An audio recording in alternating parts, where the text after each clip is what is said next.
Welcome back, guys, to another Waifuju video. Today we are going over a starting pitcher meta update. There have been a lot of starting pitchers since my last starting video tier list, and so I'm going to talk about some of the new guys and whether or not they should be considered into your starting rotations or guys that you should ignore altogether. Keep in mind, this is not a top 10. This is just really me going over a bunch of the starting pitchers that we've gotten or that are now available. And a lot of factors are going into this, such as price, ease to get, and how good they're going to be in the current meta. And with all that being said, let's get into the starting pitcher meta update. All right, we're going to start off with some of the lower overalls with this 91 Logan Webb. Sinker cutter, pretty good mix. The per-9s are really low. But they're going to get the job done if you're really good at soft contact. I think this card would definitely be better on Hall of Fame. And for only 10k stubs, if you really need a sinker cutter guy or like them, this is not a bad option. I'm going to show Glass now, but really I'm talking about all the top now pitchers. They're not very good. All the per-9s are not great. Tyler Glasnows aren't horrible, but the mix is not good. He's always been pretty hittable. He's a good CPU pitcher because he comes out of the stretch, so if that's something you're interested in, that's actually a really good option for speeding up conquest games, but outside of that, not very good. I'm sure most of you know by now, but this 91 Garrett Crochet is not very good either. Crochets in the past have had outlier. This one doesn't. Pitch mix isn't great. The per-9s aren't great. There's not a lot good about this card besides the fact that he throws a cutter, but I mean, outside of that, he's just very, very okay. This 92 Corbin Burns is actually still very good. He came out a little bit ago, but the 102 hit per-9 is great. Sinker cutter, as always. They're pretty hard on the sinker as well. Decently hard slider. It's a great pitch mix. The problem with Corbin is he's always from the stretch, so that people have seen him a lot, and you'll be able to get up on his repetitiveness. But, I mean, the mix is great. The hit per-9 is great. He does a lot of good things. He's around 40k, so not super worth it value-wise, but if you happen to pull him and want to keep him, I'm not mad at you at all for it. This 92 Jesus Luzardo should have just been better. 82 hit per-9 is simply not good enough. He's only 20k though, so if you really want a left-handed pitcher with a sinker cutter, he's one of the few that you can buy for really cheap. So that's definitely an option for you, but he's not my favorite card by any means. This 93 Ronil Blanco, another one of these player of the month cards that they're giving us that are all pretty bad. This card's actually horrible. The per-9s, hit per-9, 107, very good. 113 pitching clutch, very good, but his pitch mix is really basic. Fastball, changeup, slurve, slider. Nothing is very hard. The control is good. The break's actually terrible on the slider. Like, this card is not good at all.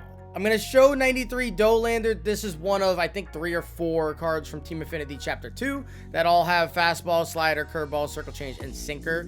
They all have the same mix, just kind of different arm angles and different per-9s. I think Dolander is the best of the group. I think he has the best of the deliveries. And although his hit per-9 is, I think, the lowest of him, Noblemeyer, and Mick Abel, I do think he winds up being the best of the group now that I've kind of seen him in use and seen him in practice.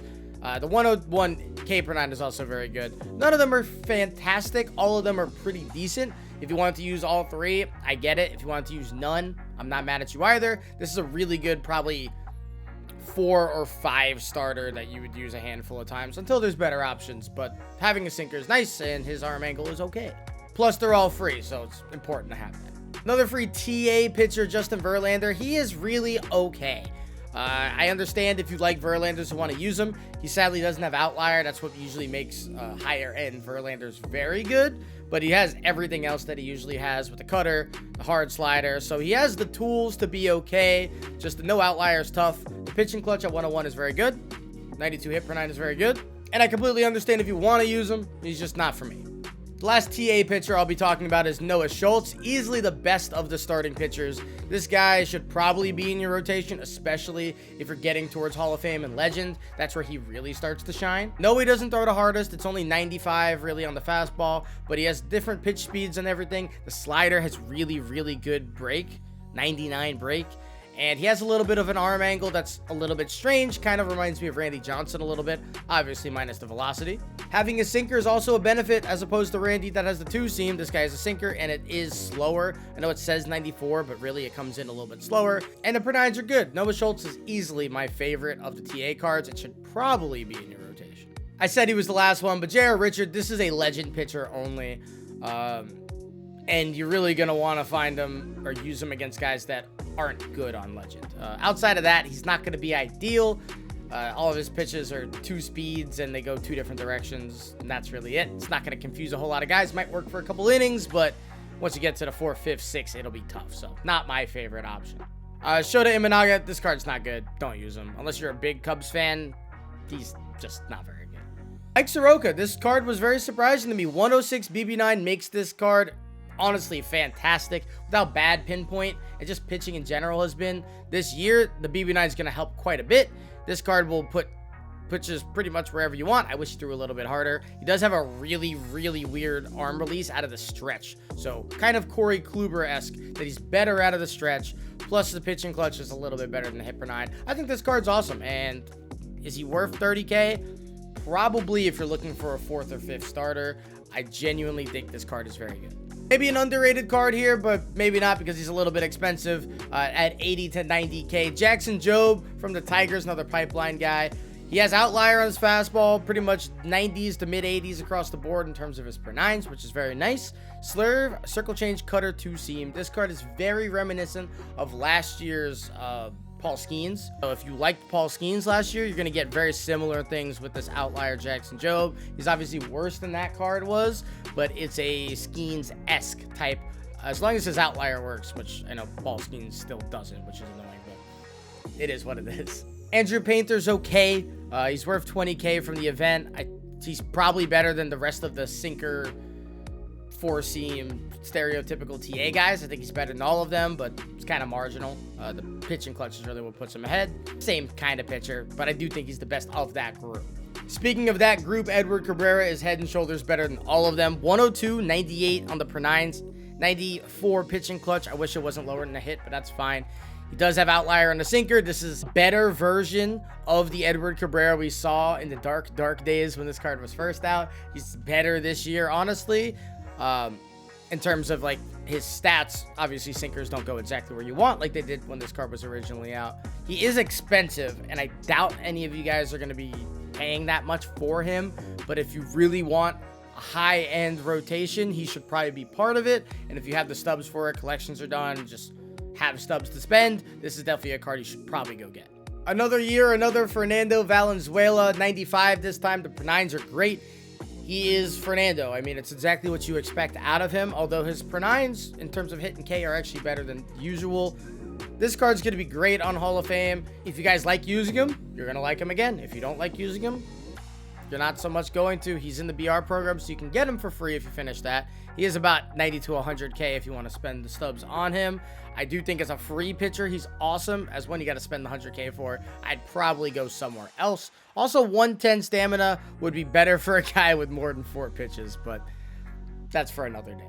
Cade Horton, I have no idea if this card's any good or not, but I like the per 9s, I like the pitch mix, I like the pitch speed differentials. I'd imagine this card is pretty good, but I don't have any sort of indication as to whether he's not or not, because I've never seen anybody using him. So I have no idea. But if I had to guess, he's probably worth the 30K, but I don't know.